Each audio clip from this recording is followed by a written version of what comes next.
They were my children, the ones I raised with every ounce of love I had. But one day, everything changed. One signature, one small act of trust, and my entire life began to unravel.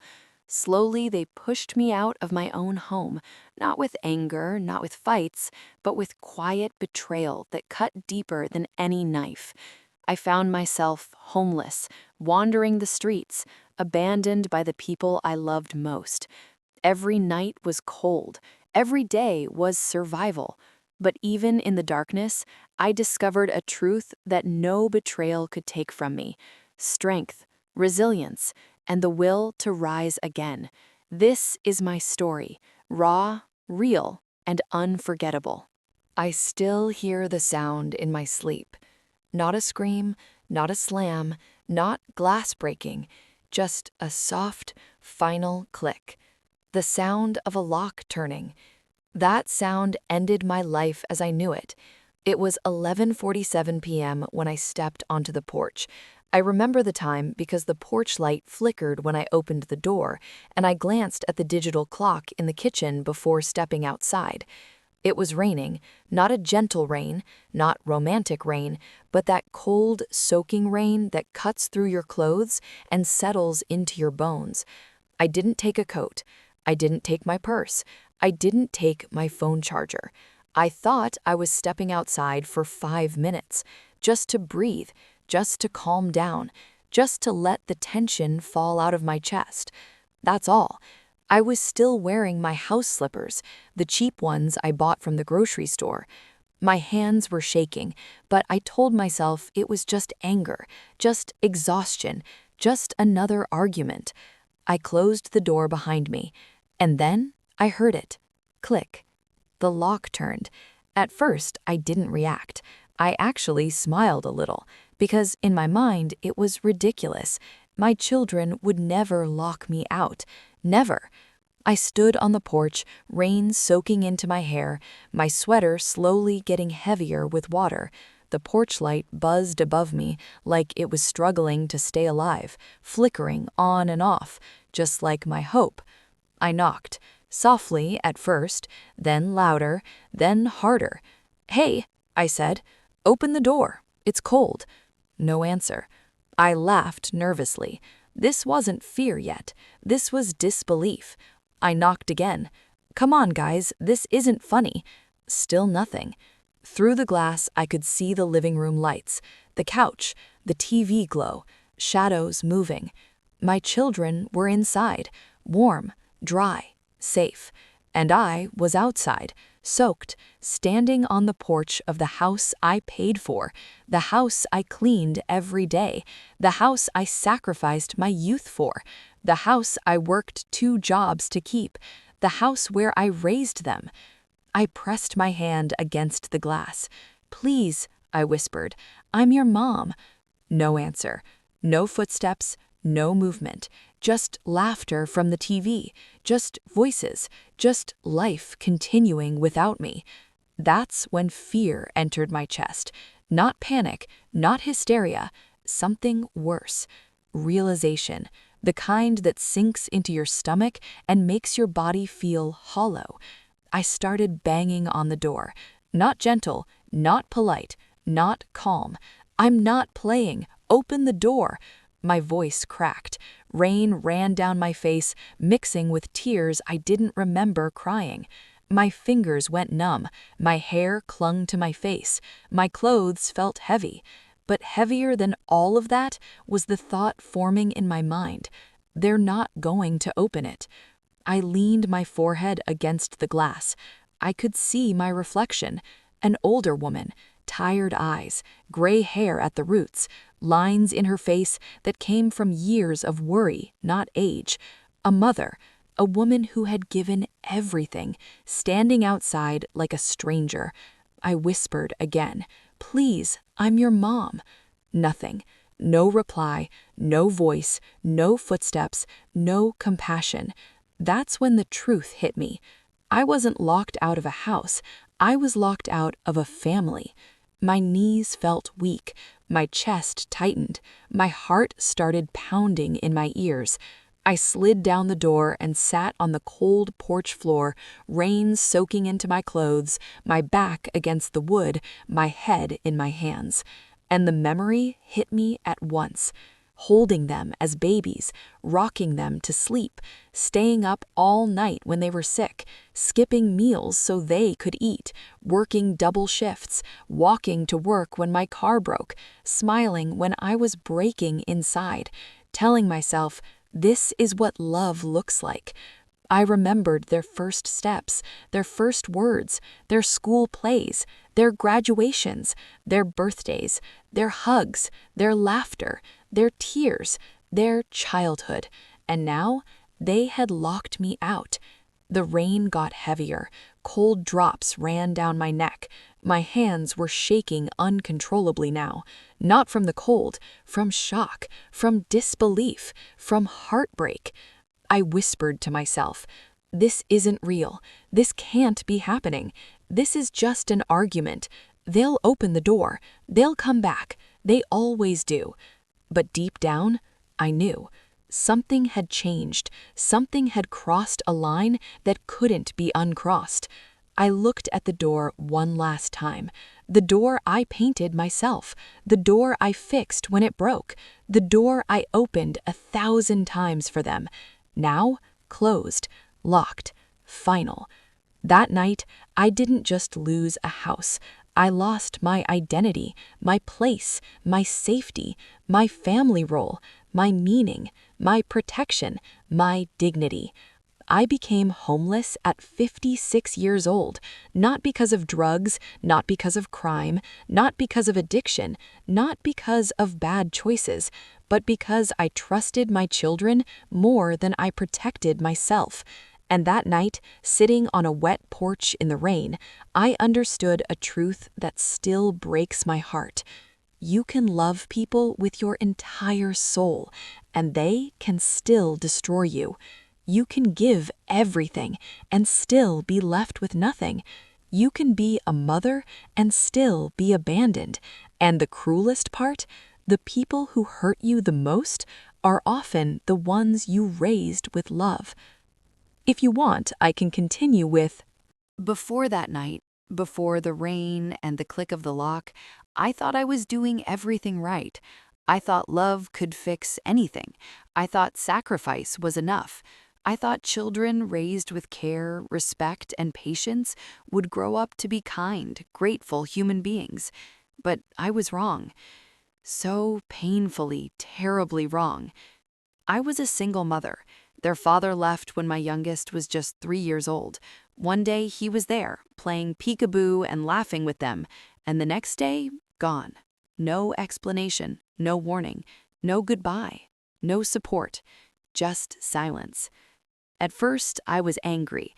Then I was heartbroken. Then I realized I had no choice. I couldn't sit around waiting for him to come back. I had 3 children depending on me, 3 tiny lives that were mine to protect. And protect them I did. I became everything. Their mother, of course, but also their father, their provider, their protector, their nurse, their teacher, their chauffeur, their cheerleader, their everything. I cooked meals and washed clothes, yes, but I also sat with them through scraped knees, broken hearts, first loves, school projects, and nightmares. I was the first face they saw in the morning and the last they saw at night. I made sure their beds were warm, their stomachs full, and their dreams safe. I worked double shifts. I skipped meals. I cut corners wherever I could. Secondhand clothes, hand-me-down furniture, used cars. I ate peanut butter sandwiches while they had macaroni and cheese. I slept on a mattress that had sagged years ago while they had brand new bedding. I never complained. I never asked for help. I believed it was my duty. I kept a smile plastered on my face, even when my body ached and my heart screamed. Even when I cried myself to sleep, I made sure they woke up to the sound of laughter. I became an expert at hiding exhaustion. I became a master at faking energy. Because that's what mothers do, isn't it? They suffer quietly, they work tirelessly, they disappear into the shadows of their children's lives, and that's how love is measured, by what you give, not what you get. And I gave everything. I gave them my time, hours I would never get back, days I could have spent on myself, nights I could have spent resting, years I could have spent dreaming my own dreams. I gave them my energy, my patience, my body, my health, my youth. I gave them my money, every paycheck. Every extra dollar went to them. School fees, clothes, shoes, sports, lessons, anything they wanted. I lived on what was left, which was never enough, but I thought that was okay, because I thought they were worth it, because I thought my love for them was more important than anything else. I gave them my trust, blind trust. I believed every promise, every word, every smile. I believed in their hearts, in their innocence, in the goodness I had poured into them. I never imagined they would turn that trust into a weapon against me. I gave them advice, not just casual advice, but life lessons. I tried to prepare them for the world. I warned them about the dangers of greed, selfishness, dishonesty. I told them to value kindness over success, love over money, family over pride. I believed my words sank into them like seeds. I believed my guidance would grow in their hearts like a garden of gratitude. I gave them forgiveness so many times, when they lied, when they snuck out, when they disrespected me. I forgave their mistakes as though they were the only children in the world, because to me, they were. I forgave them when they didn't deserve it, because I believed love wasn't about fairness. I gave them patience, endless patience. I tolerated eye rolls, backtalk, slammed doors, whispered insults. I ignored the cold shoulders, the short answers, the sighs, the muttered complaints. I reminded myself every day, they're still learning, they're still growing, they're still my babies. And yet, all that giving, all that sacrifice, all that love, it wasn't enough, not nearly enough. I remember the first time I sensed the change. It was subtle at first, a word here, a tone there, an eye roll that seemed sharper than usual, a casual dismissal of my opinion. I didn't think much of it at first. I told myself, children grow, teenagers rebel, that's normal, that's life. But the signs became impossible to ignore. They started questioning everything I said, every rule I set, every request I made, every suggestion I offered. They laughed at my choices, mocked my habits, criticized my clothes, my hair, my tone of voice. They rolled their eyes, sighed, and whispered about me in ways I wasn't supposed to hear. It hurt, deeply, but I kept telling myself it was part of growing up, and I kept giving. I gave my guidance, I gave my wisdom, I gave my love, even as the walls between us started to close in, even as the respect I had expected from years of sacrifice began to slip away, even as the coldness grew in their voices and the smiles disappeared from their faces. I told myself, it's just a phase. They'll come back. They'll understand. They'll see what I've done for them. But sometimes hope isn't enough. Sometimes love isn't enough. Sometimes sacrifice is invisible. Sometimes the children you gave everything to will see it not as love, but as weakness. I gave them my life, and they took it for granted. I didn't know it then, but my giving had made me vulnerable. My trust had made me soft in the wrong places. My patience had given them permission to push further than they should. My love had created expectations they never intended to meet. And slowly, without me noticing, the balance of power shifted. I was no longer the center of the home. I was no longer the authority. I was no longer the protector. I was invisible. And yet, I kept giving, because what else was I supposed to do? Stop being a mother? Stop loving them? Stop trying? So I gave, and every day my heart broke a little more. Every night I whispered into the darkness, they'll remember, they'll appreciate it one day, they'll take care of me. But I didn't know that sometimes children don't remember, children don't appreciate, children don't care until it's too late. That night, as I sat on the porch in the rain, watching them inside that house, I realized the truth. Everything I gave, everything I sacrificed had been met with betrayal. And betrayal hurts more than hunger, more than cold, more than fear. Because betrayal comes from the ones you trusted most, and I had trusted them with everything. The first cracks were almost invisible. At first, I thought I was imagining things. Maybe I was tired. Maybe I was overreacting. Maybe parenting alone for years had warped my perception of reality. But the signs were there, subtle, tiny, almost innocent, and that made them all the more dangerous. It started with words, small, seemingly harmless words, words wrapped in sarcasm, in dismissal, in tones that weren't there before. "You're so old-fashioned. You don't understand anything about the real world. You're embarrassing." I remember the first time one of them said it, laughing with a group of friends. I froze. My heart thudded in my chest like a drum I didn't know how to stop. I smiled weakly, pretending not to hear, pretending not to notice, pretending it didn't cut me to pieces. I told myself it was just a phase. Teenagers, right? They try to push boundaries. They test limits. That's normal. But then the little things started piling up. They stopped asking for my advice. Once, I was their confidant. I knew everything, their friends, their secrets, their fears, their hopes. I listened. I guided. I comforted. But suddenly, my words fell on deaf ears. Questions went unanswered. My opinions ignored. Conversations ended abruptly. I felt like a stranger in my own home. Dinner used to be a time for laughter and conversation. Now it was a silent table.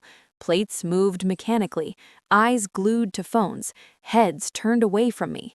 I would ask a simple question like, "How was your day?" and get a cold "fine" or "nothing" in return. No details, no emotion, just emptiness. I tried not to let it hurt. I told myself, they're growing, they'll open up eventually. But the chill between us kept growing. The signs became bolder.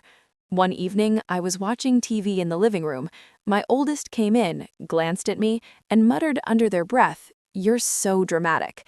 I blinked, thinking I misheard. "You heard me," they said, not even looking at me. "You're just dramatic, always overreacting." I wanted to say something. I wanted to confront them. I wanted to shout and demand respect. But instead, I swallowed my words. I nodded, smiled, pretended it didn't hurt. Because at the time, I still believed love could fix it. I still believed patience could fix it. I still believed a mother's heart could heal anything. And so I gave them more space, more freedom, more understanding. I thought I was being a good mother. I thought I was being fair. But what I didn't realize was that giving without boundaries can be dangerous, because they started testing limits, little things at first, ignoring rules, staying out later than allowed, skipping chores, sneaking out, talking back, the usual rebellious stuff. Nothing too serious, nothing I couldn't handle. I chalked it up to growing up. But then came the verbal attacks, the eye rolls, the sharp, cutting words, the muttered insults I wasn't supposed to hear. "You're so annoying. You always ruin everything. You're pathetic. You don't even understand." I froze the first time I heard it. My chest tightened. My hands shook. My mouth opened and closed, but no words came out. I wanted to cry, scream, run away, but I didn't. Because I still loved them, and loving them made me blind, because the truth was staring me in the face. They were changing, and not just in the usual way teenagers change. Something deeper, darker had shifted. Their respect for me was fading. Their loyalty was disappearing.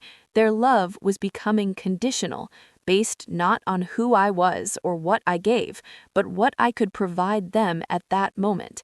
And I kept giving. I gave my time, my advice, my guidance, my trust, my patience, my love.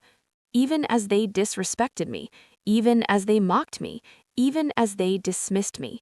And with every act of disrespect, my heart broke a little more. I tried to confront them. I tried to ask calmly why they were acting this way. I tried to explain how hurtful their words were, but every attempt ended in frustration, anger, or silence. They didn't see it as hurtful. They saw it as me overreacting. That was the first lesson I learned. Sometimes children don't recognize their own cruelty. Sometimes they believe entitlement is a right. Sometimes they mistake respect for normal behavior. It wasn't just the words, though. It was the attitude, the coldness, the distance, the way they started to exclude me from their lives, the way they laughed at things I didn't understand. I remember sitting in the kitchen one night, watching them leave for a friend's house. I called out, "Do you want me to drive you?" "No, we've got it," they said, barely looking at me.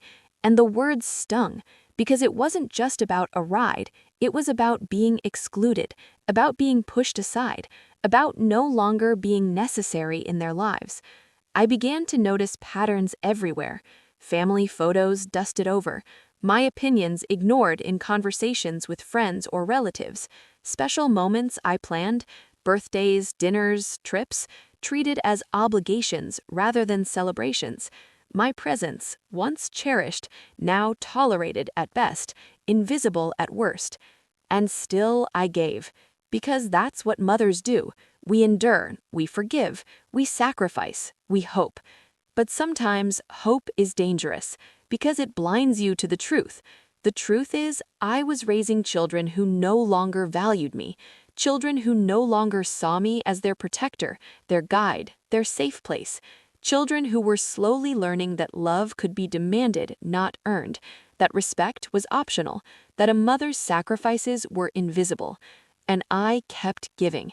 I gave my time, my advice, my guidance, my trust, my patience, my love. Even as they disrespected me, even as they mocked me, even as they dismissed me. And with every act of disrespect, my heart broke a little more. I tried to confront them. I tried to ask calmly why they were acting this way.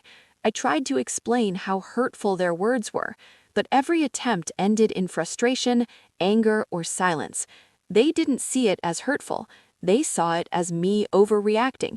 That was the first lesson I learned. Sometimes children don't recognize their own cruelty. Sometimes they believe entitlement is a right. Sometimes they mistake respect for normal behavior. It wasn't just the words, though. It was the attitude, the coldness, the distance, the way they started to exclude me from their lives, the way they laughed at things I didn't understand. I remember sitting in the kitchen one night, watching them leave for a friend's house. I called out, "Do you want me to drive you?" "No, we've got it," they said, barely looking at me. And the words stung, because it wasn't just about a ride. It was about being excluded, about being pushed aside, about no longer being necessary in their lives. I began to notice patterns everywhere. Family photos dusted over, my opinions ignored in conversations with friends or relatives, special moments I planned, birthdays, dinners, trips, treated as obligations rather than celebrations. My presence, once cherished, now tolerated at best, invisible at worst. And still I gave, because that's what mothers do. We endure, we forgive, we sacrifice, we hope. But sometimes hope is dangerous, because it blinds you to the truth. The truth is, I was raising children who no longer valued me, children who no longer saw me as their protector, their guide, their safe place. Children who were slowly learning that love could be demanded, not earned, that respect was optional, that a mother's sacrifices were invisible. And I kept giving. I gave my time, my advice, my guidance, my trust, my patience, my love. Even as they disrespected me, even as they mocked me, even as they dismissed me. And with every act of disrespect, my heart broke a little more. I tried to confront them. I tried to ask calmly why they were acting this way. I tried to explain how hurtful their words were, but every attempt ended in frustration, anger, or silence. They didn't see it as hurtful. They saw it as me overreacting. That was the first lesson I learned. Sometimes children don't recognize their own cruelty. Sometimes they believe entitlement is a right. Sometimes they mistake respect for normal behavior. It wasn't just the words, though. It was the attitude, the coldness, the distance, the way they started to exclude me from their lives, the way they laughed at things I didn't understand. I remember sitting in the kitchen one night, watching them leave for a friend's house. I called out, "Do you want me to drive you?" "No, we've got it," they said, barely looking at me. And the words stung, because it wasn't just about a ride. It was about being excluded, about being pushed aside, about no longer being necessary in their lives. I began to notice patterns everywhere. Family photos dusted over, my opinions ignored in conversations with friends or relatives, special moments I planned, birthdays, dinners, trips, treated as obligations rather than celebrations. My presence, once cherished, now tolerated at best, invisible at worst. And still I gave. Because that's what mothers do. We endure, we forgive, we sacrifice, we hope. But sometimes hope is dangerous because it blinds you to the truth. The truth is, I was raising children who no longer valued me, children who no. It started subtly, almost imperceptibly. At first, I told myself I was imagining it. Maybe I was overthinking. Maybe I was being paranoid. Maybe this was just another teenage phase. But soon I realized it wasn't a phase. It wasn't teenage rebellion. It wasn't just growing pains. It was control. And it was coming from the people I loved most, my children. The children I had given everything to, the children I had sacrificed my life for, the children I had trusted with my heart. Now they were trying to control me. It started with small things, the way I dressed, the way I spoke, the way I spent my free time. "You can't wear that out," one of them said, glancing at my sweater. "You really shouldn't talk to her," another said about a friend I'd known for years. "You're wasting your time with that," they told me, dismissing my hobbies, my passions, the little things that kept me sane. I laughed nervously at first. "I'm just trying to do something for myself," I said. But they didn't laugh. They didn't smile. They looked at me like I was a problem they couldn't understand, like I was a burden, like I was wrong. And then the demands escalated. "This house should be in our name. You don't need it anymore. You're just holding us back." I froze when I heard these words for the first time. I laughed nervously, hoping it was a joke. It wasn't. I remember feeling the air go out of me, the floor beneath me tilting, my chest tightening, my heart pounding so loudly I could hear it in the silence. I wanted to fight. I wanted to scream. I wanted to demand respect. But I didn't, because I still loved them. And that love, that trust, blinded me. They were taking the very foundation of my life and dismantling it piece by piece, starting with the most precious, my dignity. At first, it was all suggestions, gentle, almost polite-sounding instructions on what I should do, what I should sell, what I should give up. But soon, suggestions became demands. Demands became ultimatums. Ultimatums became threats. "You either do this or you'll regret it," one of them said, not even raising their voice, just calm, just firm, just terrifying. I couldn't believe it. I had raised them to be kind, to be responsible, to be loving, to be thoughtful, to be compassionate. And yet here they were using the lessons I had taught them to manipulate me, to control me, to dominate me. I began to notice patterns in their behavior. Every disagreement became a test. Every question became an interrogation. Every plea became a negotiation. If I refused their demands, the silent treatment would begin. Cold stares, icy glances, doors closing, rooms shutting me out, meals eaten in silence, words carefully measured, dripping with judgment. If I agreed, it wasn't gratitude I received, it was contempt, Smirks, muted laughter behind my back, comments meant to humiliate, subtle digs, passive-aggressive remarks. And through it all, I kept giving. Because what else was I supposed to do? Withdraw my love? Stop being their mother? Stop caring? I tried to reason with myself. I tried to remind myself love conquers all. Patience wins. Families survive. Children grow up and eventually appreciate you. But love alone couldn't stop the erosion of my home. One night, I sat at the kitchen table staring at the papers they had left for me. Legal forms, contracts, transfers of property, financial documents. I didn't understand most of them. I had never dealt with such things before. "You have to sign these," my oldest said casually. "It's just paperwork, for your own good." I hesitated. My hands shook. My heart raced. I wanted to read them carefully. I wanted to consult someone. I wanted to protect what was mine. But their calm, firm insistence intimidated me. Their voices carried a weight I didn't expect, a weight that made me doubt myself. I signed, without reading, without questioning, without fear, without suspicion. And that signature, that one careless act, changed everything. It wasn't just control anymore. It was manipulation, a silent takeover. They were taking the life I had built and turning it into a tool for their own gain. I remember that night vividly, the quiet, the tension, the subtle shift in our home. The way I sat there, staring at the table, shaking, realizing the love I had given was no longer enough to protect me. I had given them everything, and yet everything I had worked for was slipping through my fingers.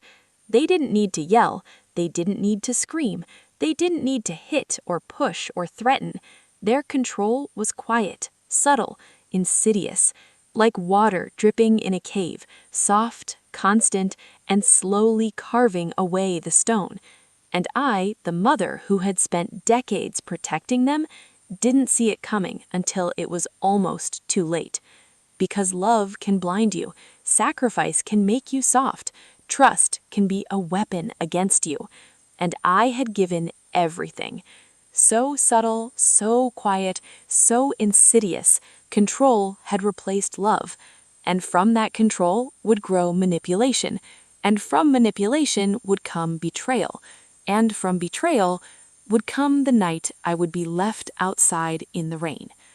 But I didn't know that yet. All I knew was that the people I had loved most were slowly becoming the people who would destroy me. I still remember that day like it was yesterday. The morning sunlight had barely crept through the blinds, but inside my home, the air was already heavy. There was a tension I couldn't shake, a quiet undercurrent that made my skin prickle. Something was different. Something was off. I didn't yet know the depth of it, but my gut told me today would change everything. My oldest walked into the kitchen carrying a stack of papers, so casually it was almost infuriating. I didn't even recognize the envelopes at first. "Mom," they said, smiling just enough to make me relax, "we need you to sign these. Just some paperwork, nothing major. It's all for the family." I hesitated. My hand froze in midair. "What kind of paperwork?" I asked. "Oh, they replied casually. "Things to keep the house in order. Make sure everything's secure. You don't need to worry about the details." And that's when my first mistake happened. I trusted them. I trusted the children I had raised with everything I had. I trusted the kids whose laughter had once been my oxygen. I trusted the young adults whose smiles I had sacrificed nights of sleep for. I should have read the papers. I should have asked questions. I should have called a lawyer. I should have thought twice. But I didn't. I signed, with a shaky hand, with a nervous smile, with the naive belief that everything was fine. "You're so trusting," I said softly to myself as I handed the papers back. My child smiled. "We know, Mom. That's why we love you." The words sounded sweet, but I didn't notice the shadow behind them. I didn't notice the cold precision hidden beneath the casual tone. I didn't see the trap I had walked into. That signature, that one careless, trusting act, was the key that unlocked the door to my own destruction. For the next few days, nothing seemed to happen. I went about my routine, making breakfast, checking homework, folding laundry, cleaning the kitchen, thinking life would continue as usual. But little by little, the atmosphere in the house began to change. They became bolder. Commands replaced suggestions. Opinions replaced conversations. Smiles replaced with smirks. Subtle hints of dissatisfaction became outright criticisms. "You should move this," they said, pointing to a chair I had placed in the corner. "You're wasting money on that," they said, about groceries I had carefully budgeted. "You're overreacting," they said when I questioned them. And the more I tried to assert myself, the more I realized I had lost authority. That signature had given them power I didn't even understand I was relinquishing. It wasn't just the house that was at stake. It was my life, my safety, my security, my dignity, my sense of self. I remember one night vividly. I came home from a long day at work, exhausted but still trying to maintain some semblance of order in the house I had built. My oldest was in the living room, papers spread across the coffee table. My heart sank. "What's this?" I asked. "Mom," they said, calm and collected, "just some paperwork to finalize things. You don't need to worry." I froze. Something about the tone made my stomach twist. My hands trembled, my mouth felt dry. I wanted to scream, to cry, to run, but instead I nodded, pretending to understand, pretending that everything was normal. And that's when I realized I didn't understand. I never had. The house I had raised them in, the walls I had painted, the furniture I had bought, the memories I had built, the laughter, the tears, the holidays, the birthdays, the sacrifices, all of it was now slipping through my fingers like sand, all because of that signature. I tried to talk to them, tried to reason, tried to negotiate. "Can we sit down and discuss this?" I asked, voice shaking. "We've already discussed it. You just don't remember." And that's when the first real wave of panic hit me, because I realized something terrifying. I had given them the means to take control of my life, and they weren't planning to give it back. I felt a hollow pit open in my stomach. My chest tightened, my hands shook so badly that I couldn't even hold my coffee mug without spilling. It was as if a switch had flipped. Overnight, I was no longer the mother. I was no longer the authority. I was no longer safe. I was vulnerable, and I didn't even know it yet. Weeks went by. Each day brought new subtle changes. Doors were closed without explanation. Rooms were off limits. Opinions were dismissed. My presence was tolerated, never welcomed. I remember standing in the kitchen one morning, staring at the papers I had signed, realizing that my blind trust had been a weapon in their hands, that my love had been a vulnerability they exploited, that my patience had been a weakness they capitalized on. I wanted to scream. I wanted to cry. I wanted to run, but I couldn't. I was trapped in the house I had built by the very people I had loved most. And the worst part, I still loved them. I still believed they were my children. I still believed somewhere deep down they would come back to me. But by then, the game had already begun. The manipulation, the control, the subtle psychological warfare had taken root. And it all started with that one signature.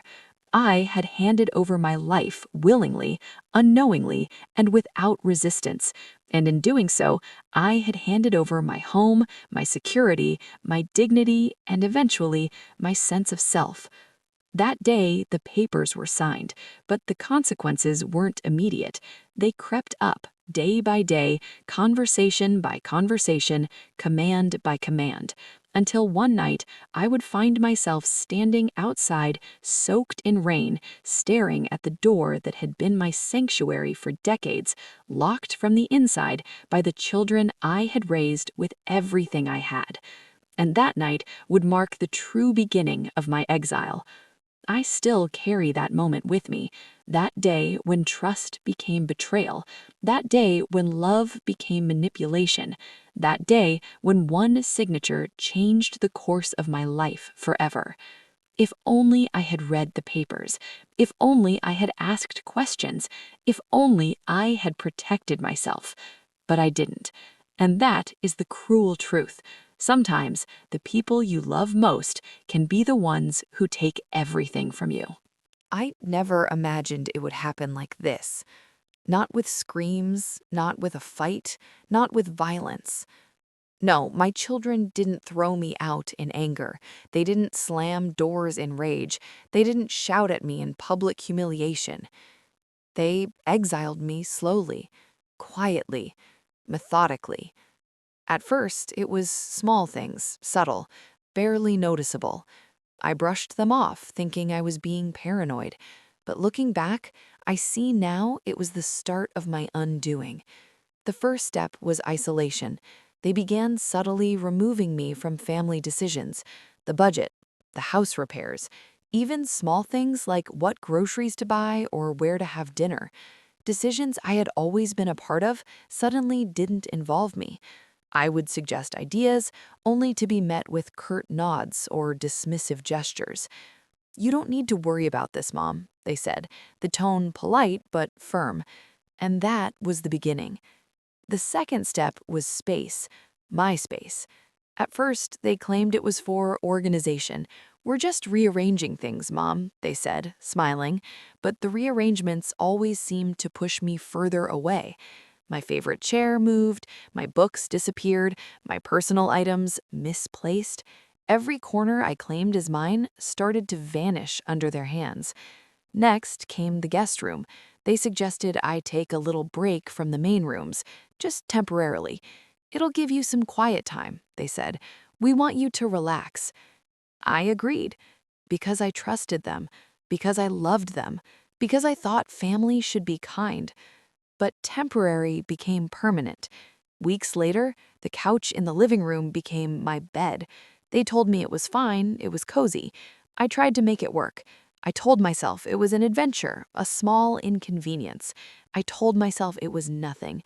But it wasn't nothing. It was the beginning of erasing me from the home I had built. Soon, the garage became my room when they claimed the couch was needed for guests. A single thin mattress on the concrete floor, damp from leaks I didn't even know about, became my new reality. I tried to stay positive, thinking it was just a phase, a temporary situation. But each day, the exile deepened. Closets were locked, drawers were emptied, photos of my family I had carefully collected over the years were placed in boxes, hidden in storage. Mementos, letters, gifts, reminders of love, gone. I was still living in the house, but I wasn't part of it anymore. I was a ghost, a visitor, an intruder. Meals became a silent affair. I no longer ate with them. Plates were prepared, meals served, but conversations stopped. Eyes that once sparkled with recognition, with love, now glanced at me only long enough to acknowledge I existed. That was all. If I tried to speak, to ask questions, to remind them of shared memories, they would sigh, roll their eyes, or leave the room. They didn't scream, they didn't shout, they didn't attack, they just excluded. It was subtle, it was cruel, it was surgical. And I let it happen because I was still a mother. I was still in love. I still believed family was supposed to stick together. I still believed love could overcome anything. I remember one night sitting on the concrete floor of the garage, the cold seeping through my bones. The rain had leaked through the roof, soaking my blanket. I watched them through the glass door, laughing, talking, cooking dinner together in the kitchen, and I realized they had created a life without me, a life where I didn't belong. The worst part wasn't the physical displacement, it was the emotional isolation. I would try to speak, they would pretend not to hear. I would ask questions, they would answer in short, clipped phrases. I would reach out, they would ignore my presence. It wasn't hatred, it wasn't anger, it wasn't revenge. It was control. They wanted me gone from the center of their lives. They wanted me invisible. They wanted me removed from influence, from authority, from relevance. And each day, I felt myself disappearing a little more. The neighbors noticed the change. Friends called less often. My extended family didn't visit. The children were busy, they said. I became a shadow of myself, moving through the rooms I had once filled with laughter and warmth. Every corner reminded me of my loss. The kitchen table where I had served hundreds of meals, the living room where I had read bedtime stories, the bedrooms I had decorated with care. Every wall, every window, every door now felt like a barrier between my past and my present. And yet, I still loved them. I still gave them my patience, my advice, my presence, my forgiveness. And yet, my home, my sanctuary, was slowly turning into a prison. One night, I remember looking out the garage window at the streetlights shining through the trees. I felt like a stranger, a mother in exile. I wondered when it had started. When did I become a guest in my own home? When did my love become a liability? When did my trust become a weapon against me? I sat there for hours, shivering from cold and sorrow. The house around me was alive, filled with warmth and laughter, but it wasn't mine anymore. I wasn't part of it. The slow exile was worse than sudden betrayal. At least if they had thrown me out, I could have reacted. At least if they had yelled at me, I could have defended myself. At least if they had screamed, I could have cried. But this quiet removal, it ate at me every day. It hollowed me out piece by piece until one day I realized I was no longer living in the house I built. I was surviving in a shadow of it. I was no longer a mother. I was a guest.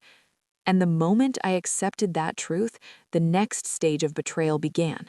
The one that would leave me standing outside in the rain, staring at the door that once welcomed me, locked from the inside by the children I had raised with everything I had.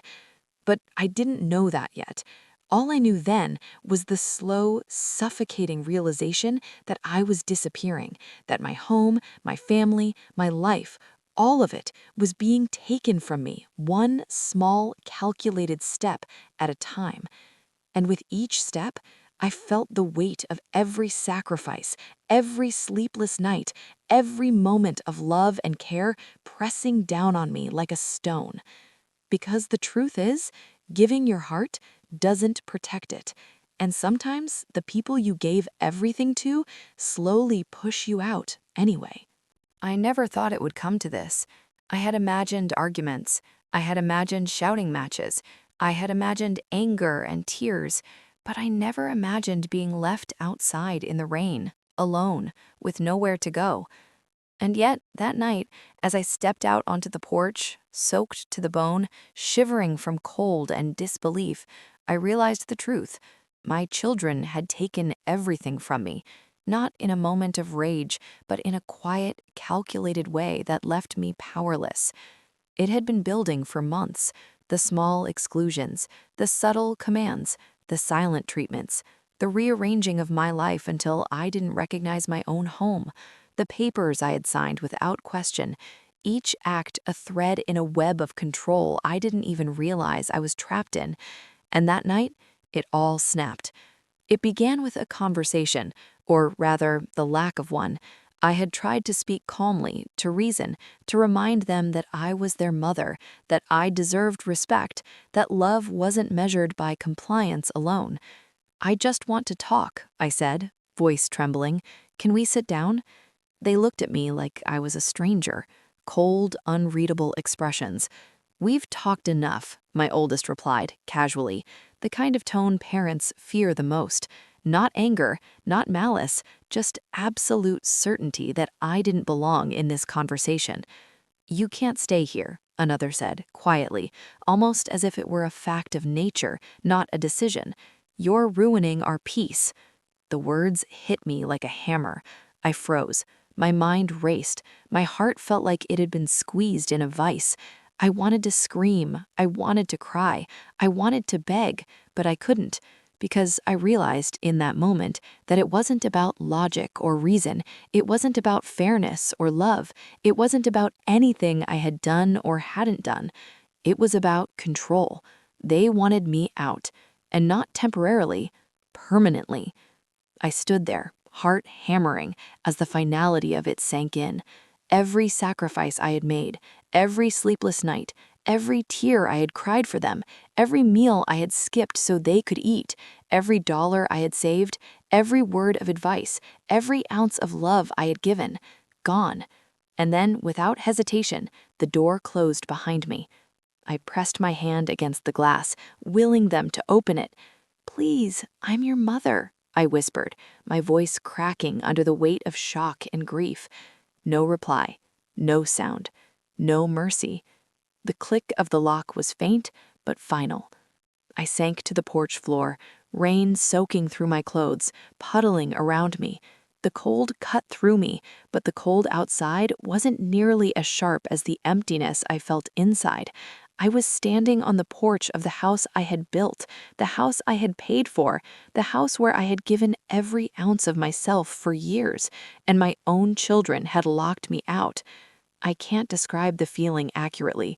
Not just loss, not just betrayal, not just fear, a combination of all of them, magnified until it felt like my chest would split. It was grief and disbelief and heartbreak and anger all at once. And yet, somehow, there was silence. The rain, the distant hum of streetlights, the occasional car passing by. No voices, no movement, just me, the rain, and a house that wasn't mine anymore. I thought of calling someone, anyone, friends, family, even a neighbor, but I had no phone. My bag had been packed away, my keys in the house, my identity stolen along with my dignity. I had nowhere to go. I realized then what it meant to be truly alone, not lonely, but alone, to have given your life to people who no longer wanted you in it, to have sacrificed everything and be met with nothing but silence, to stand outside the walls that once protected you, realizing the people you had built your life for were the ones who had taken it all. I tried to stand, shaking from cold and shock, and walk somewhere safe, anywhere, but the streets were empty, dark, wet, and I had no idea where I could go. I thought back to the years I had given them everything, the sleepless nights, the missed meals, the jobs I had worked twice as hard for their comfort, the advice I had given, the patience I had shown, the forgiveness I had offered again and again. I thought of the nights I had rocked them to sleep, wiped away tears, and held them close while the world felt like it was crumbling. And I realized all of it had been ignored. I realized that being a mother, giving everything, trusting blindly, it wasn't enough. Not for them, not in this family, not in this world. I wandered the streets that night, dripping wet, shivering uncontrollably. Every corner I turned, every shadow I passed, reminded me that I was no longer welcome anywhere I had once called home. People walked past me, cars drove by, a dog barked in the distance. Life continued, but I was frozen in that moment. I didn't exist, not in my children's eyes, not in the world's eyes. And yet I clung to one thing, hope, a fragile, ridiculous hope that maybe they would change their minds, that maybe they would see what they had done, that maybe love would win over control. I stayed on the streets until exhaustion finally forced me to a bench under a flickering streetlight. Rain dripped from the leaves above, dripping on my shoulders, soaking through my clothes, chilling me to the bone. I wrapped my arms around myself, shivering, crying, questioning everything I had believed about love, family, and sacrifice. I thought about the people who told me family is forever, children will never turn on you. They were wrong. Sometimes the people you love the most are capable of the deepest betrayal. That night, I became homeless not because of circumstance, not because of chance, not because of poor decisions on my part, but because of betrayal from the ones I trusted with everything. I remember the moment I sat there, rain soaking through my hair, my clothes clinging to my body, heart pounding, tears running into the puddles around me. I whispered to myself, over and over, I raised them. I gave them everything. I loved them. How did it come to this? No answer came, and in the silence of that night, I realized something that would stay with me forever. Love can blind you, sacrifice can make you soft, trust can become a weapon, and sometimes the children you give everything to will take everything from you. That was the night I truly understood loss, the night I understood betrayal, the night I understood that motherhood does not guarantee gratitude, respect, or safety. I sat there, wet, shivering, broken, but alive. And though I didn't know it yet, that night would mark the beginning of my fight to survive, my journey to reclaim my life, and the painful lessons about boundaries, respect, and self-preservation that no mother should ever have to learn. But the hardest truth of all? Sometimes the people you give your heart to don't care enough to keep it safe. And sometimes the children you raised are the ones who leave you out in the rain. The night I was locked out of my home left a scar deeper than any bruise, louder than any scream, colder than any winter wind. But the morning after was something else entirely. I woke up on a park bench, the remnants of last night's rain soaking my hair and clothes. My body ached. My throat was raw from crying. My hands were stiff from holding myself tight against the cold. And my heart felt like it had shattered into 1,000 pieces. I had nowhere to go, no one to call, no family to lean on, no home, not even a phone, really, just the streets and the remnants of my dignity. I wandered the city like a ghost. The world moved around me, cars rushing, people laughing, shops opening, children running to school. Life went on, indifferent to my pain. And I realized that's what betrayal feels like. The people who should protect you disappear, and the world keeps spinning as if nothing has changed. I had thought I could survive anything. I had survived a failed marriage. I had survived exhaustion and single motherhood. I had survived heartbreak and loneliness, but I had never imagined surviving this. The first few days were the worst. I slept wherever I could, benches, bus stops, empty porches, under awnings during rainstorms. Hunger gnawed at me constantly. The biting cold seeped through my thin clothes, and worst of all, the humiliation followed me like a shadow. I remember one particular morning. I had found a public restroom to wash my face. As I stared at myself in the mirror, I barely recognized the woman looking back. Eyes swollen, cheeks pale, hair matted. The reflection was almost unrecognizable. And in that moment, I realized this is what betrayal does. It doesn't just take your home, your safety, or your money. It takes your identity. It strips you down to nothing. Food was scarce. I learned quickly how invisible I had become. Store owners ignored me. Passers-by walked past without a glance. I had to beg, quietly, for scraps or leftovers. I learned which cafes would throw away untouched sandwiches, which restaurants had bins I could discreetly search. Every meal felt like a small victory. Every warm sip of coffee a luxury I hadn't known I missed so deeply. But it wasn't just the physical hardships that broke me. It was the emotional toll. Every time I saw a family laughing together, every time I saw a parent with a child, I felt a sharp pang of longing and grief. Every couple holding hands, every child hugging a parent reminded me of what I had lost. And yet, I had to survive.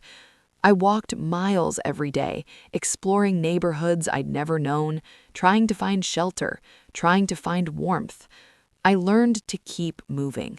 Movement became a lifeline. Sitting still meant giving in to despair. Walking meant hope. a tiny, fragile hope that maybe tomorrow would be different. I met other people who had been cast out by their families, people who had nowhere else to go. At first, I was reluctant to speak to them. I was ashamed. I felt like a failure. But slowly, I realized they understood me in ways no one else could. They didn't judge me for being betrayed by my children. They didn't pity me. They just listened. They shared their own stories. And in that shared pain, I found the tiniest flicker of strength. I began keeping a journal, a battered notebook I had found in a cafe. Every night, I wrote my thoughts, my fears, my hopes. Every tear-stained page was a release, a way to hold on to myself when the world tried to strip me away completely. Writing became my sanctuary. Writing became my voice when the world had silenced me. I learned the subtle arts of survival, how to stay dry in rainstorms, how to avoid dangerous areas, how to find warmth in alleys or under bridges, how to ask for food without humiliation. I learned how to beg politely, how to hide my pride, how to protect myself from people who preyed on the weak. And slowly, I began to understand something crucial. They had taken my home, but they could not take my spirit, not completely. Every night when I lay under the sky on a park bench, staring at the stars, I reminded myself, I am still here. I am still alive. I am still me. They may have betrayed me, but they had not destroyed me. But the pain of betrayal was constant. Every time I thought of my children, the people I had loved and trusted most, I felt a mixture of anger, grief, and disbelief. How could they do this to me? How could the ones I nurtured and sacrificed for turn their backs so completely? How could they treat me like I was nothing? I didn't have answers, only questions that haunted me. I began to notice the patterns in their actions, the careful way they had manipulated me, the way my trust had been used against me, the subtle, patient steps they had taken to push me out of the home I had built. And I realized their betrayal was not impulsive. It was deliberate, calculated, cold. That realization didn't make the pain any easier. If anything, it made it worse. It meant that every moment of my love, every ounce of my sacrifice, every sleepless night had been exploited. My life had been weaponized against me by the very people I had raised. And yet, in the midst of this devastation, a strange thing happened. I began to feel determination. If my children wanted to erase me, to cast me out, to take everything I had, then I would not vanish quietly. I would survive. I would endure. I would find a way to reclaim my life. It wasn't hope yet, not fully. It was something smaller, a flicker, a stubborn refusal to give in, a whisper in the dark. I am still here. I don't know how long I wandered the streets that first week. Days blurred together. Rain, cold, hunger, exhaustion. But each step, each struggle, each challenge began to strengthen me in ways I hadn't imagined. I realized I had been relying too much on others for security, too much on love to protect me, too much on trust to keep me safe. Now I had nothing but myself. And that was terrifying, but it was also liberating. Because in the rawest, harshest moments of betrayal and homelessness, I discovered who I truly was. Not the mother my children wanted me to be, not the caretaker they exploited, not the giver of everything, but me. And that realization would be the first step to reclaiming my life. Even in the cold, wet streets, I understood that survival wasn't just about finding food or shelter. It was about reclaiming my identity.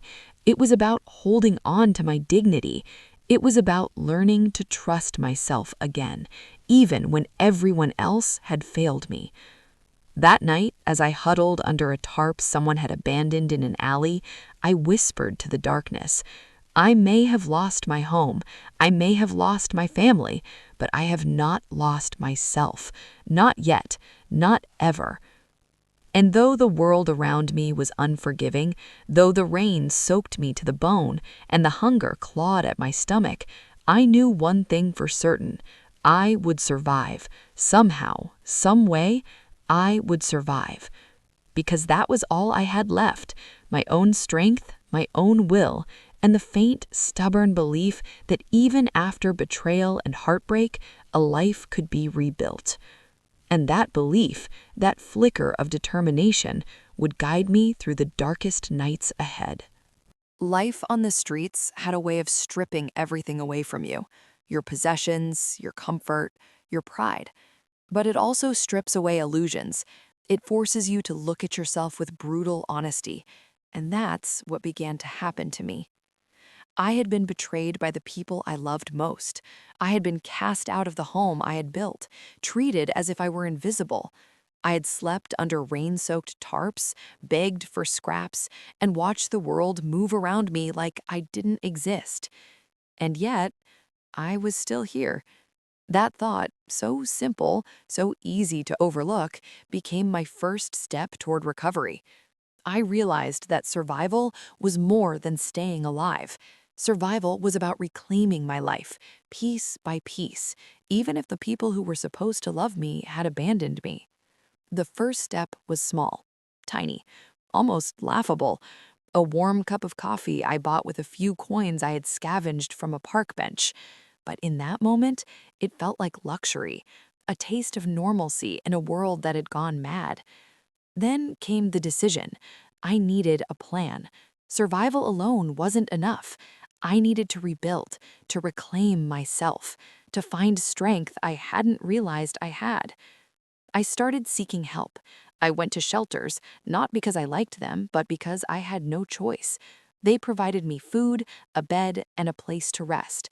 But more than that, they provided a community, other people who had been betrayed, abandoned, or lost everything. People who understood pain in a way no one else could. And slowly, I began to understand something essential. I was not my children's betrayal. I was not defined by their cruelty. I was not worthless. That realization became a seed that grew each day, watered by small victories, a warm meal, a friendly conversation, a safe place to sleep, a moment of laughter with someone who didn't judge me for what had happened. I started to rebuild my identity. I took classes at the community center, learning skills I had neglected. I started volunteering at the shelter, helping others who were where I had been. It was exhausting, humbling, but empowering. I began to see that my life could have purpose beyond the house I had lost, beyond the family that had betrayed me. And with each new skill, each new step, the embers of my old self, the woman my children had tried to erase, began to glow again. The hardest part, though, was the memory, the constant gnawing memory of betrayal. Every step I took forward was haunted by the image of the locked door, the sound of their voices dismissing me, the rain soaking me as I sat on the porch that had once been my sanctuary. Anger flared, sadness overwhelmed me, despair tried to consume me. But slowly, I learned to transform that energy into strength. Anger became motivation, sadness became empathy, despair became a driving force to rise above. One day, I found an old journal I had kept, the one I started when I first became homeless. The pages were wrinkled and damp, the ink smudged, but the words were still legible. I read them, and for the first time, I felt a strange sense of pride. I had survived, I had endured, I had lived. That night, I made a promise to myself. I would rise. I would reclaim my life. I would no longer be defined by the betrayal of those I loved. It wasn't easy. Recovery never is. There were setbacks, nights of despair, days when I wanted to give up.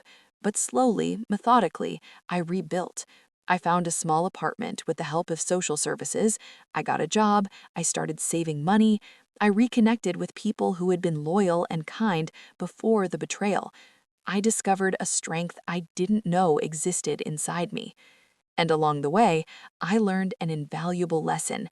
You cannot control the actions of others, but you can control your response to them. My children had tried to erase me. They had tried to push me out of existence. They had succeeded physically for a time, but they could not take my mind, my spirit, or my determination. I was still here. I was still me. I started therapy not because I was weak, but because I needed to process the magnitude of the betrayal. I needed to untangle love from manipulation, trust from exploitation, and grief from rage. Each session was painful. Each memory relived was like reopening a wound. But slowly I healed. Slowly I learned to forgive. Not for them, but for me. Forgiveness did not mean reconciliation. Forgiveness did not mean allowing them back into my life. Forgiveness meant freeing myself from the chains of anger and bitterness. It meant reclaiming the part of me that had been lost in the betrayal. And then came the most surprising thing: hope. Hope that life could be rebuilt. Hope that happiness was possible again. Hope that love, when mutual and healthy, could exist. Hope that I could create a family of choice, friends, mentors, and supporters who would value and respect me.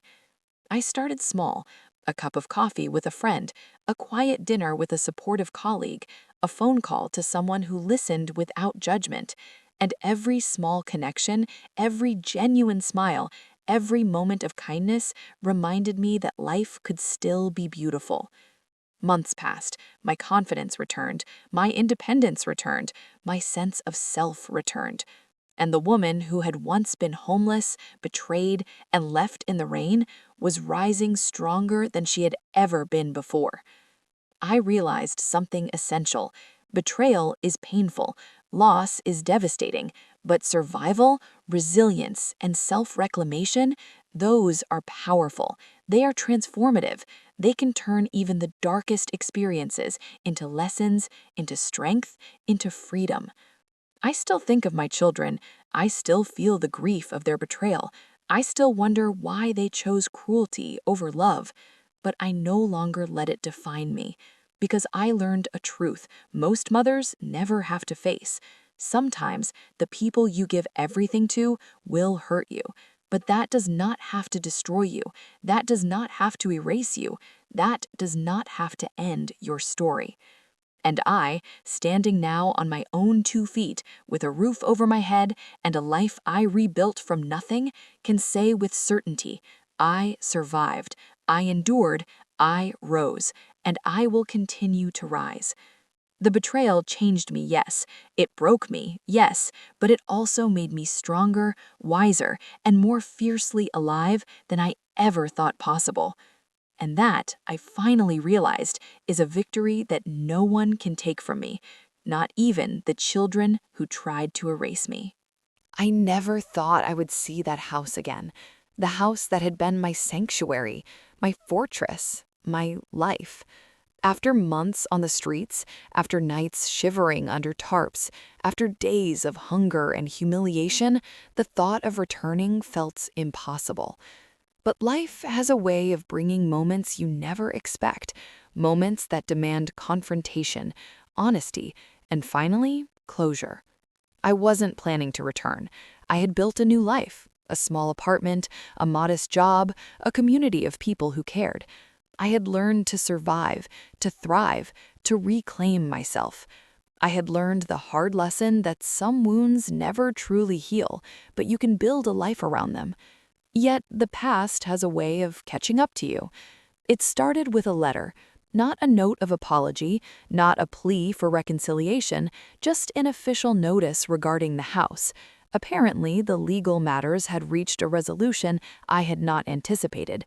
I realized I could step back into the home I had once built, but I didn't know if I wanted to. I didn't know if I could face the people who had betrayed me so completely. Still, something in me burned with the need for confrontation. Not revenge, not violence, not anger, just truth. I needed to see them, to speak, to finally close this chapter.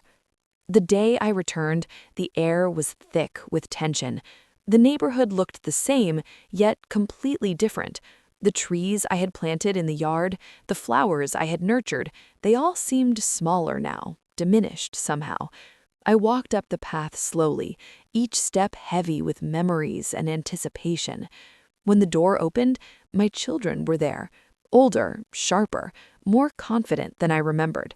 Their smiles were polite, almost too controlled, as if they were greeting a stranger instead of a mother. I took a deep breath. I reminded myself I had survived far worse than this. I had endured months of betrayal, humiliation, and homelessness.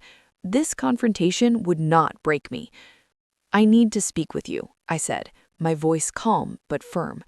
They exchanged a glance, quick and calculating. "Sure," one of them said. "We can talk." We sat down in the living room, the room I had once called the heart of the home.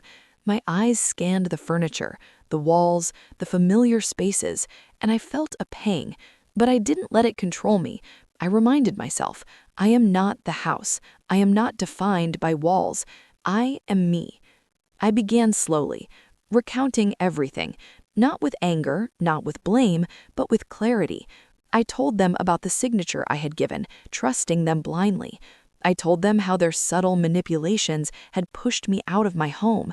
I told them about the nights on the streets, the cold, the hunger, the humiliation. I told them about the lessons I had learned, about love, betrayal, survival, and strength. They listened. Some shifts in posture, averted eyes, a cough here and there, but no apologies, no remorse.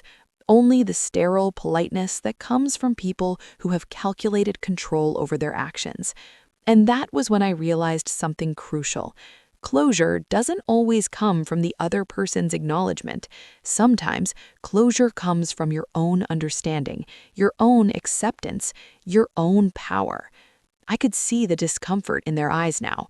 They were no longer the people who could dismiss me with a casual tone. My words, spoken calmly, firmly, and with the weight of truth, held power. I was no longer the frightened mother. I was no longer vulnerable. I was standing on my own ground, and they knew it. "Do you understand now?" I asked, my voice quiet but unwavering. "Do you understand what happened to me?" One of them looked away, fiddling with a coaster. Another shrugged. Silence stretched between us, heavy and suffocating. "I survived," I continued. "I endured. I rebuilt, and I am stronger than I have ever been. You may have taken my home, but you did not take me. You may have betrayed me, but you did not destroy me, and I am done being afraid of you." The room felt smaller somehow. The air felt charged. I didn't need apologies. I didn't need gratitude. I didn't need validation. I needed acknowledgement of truth, and in my words, I had found it, not from them, but from myself. I stood up slowly, my back straight, my shoulders squared. "I am leaving now," I said, "not because I'm afraid, but because I am free. Free from the past, free from your control, free from this cycle of betrayal." I walked to the door, and I could feel their eyes on me, following each step. But I didn't look back. I didn't hesitate.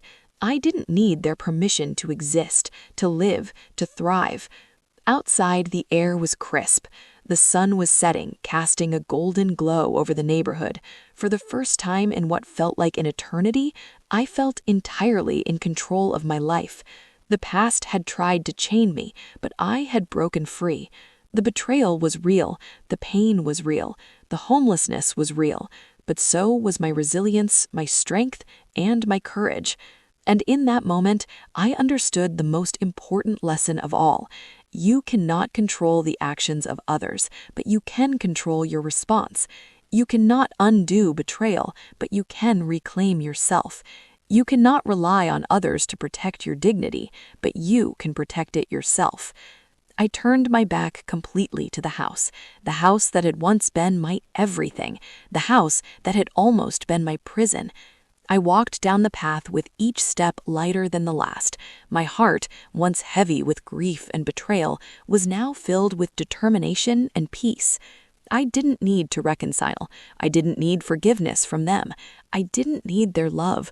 I had found myself, and that was more than enough. By the time I reached the street, the sun had almost set completely. The city lights flickered on, casting long shadows. I felt a strange mix of sorrow and triumph. The betrayal of my children had been devastating. The months of homelessness had been brutal, but I had emerged from it stronger than ever. And as I walked into the future, I promised myself this: I would never let anyone erase me again. I would never allow betrayal to define me. I would never give my power to someone who didn't deserve it. Because life is not just about survival. Life is about rising after the fall. Life is about reclaiming your identity when the world tries to take it from you. Life is about standing tall, even when those you loved most tried to knock you down. And I had risen. I had survived betrayal, homelessness, and heartbreak. I had rebuilt my life from nothing. I had reclaimed my strength, my dignity, and my future. And in that moment, I felt like an eternity. I felt free.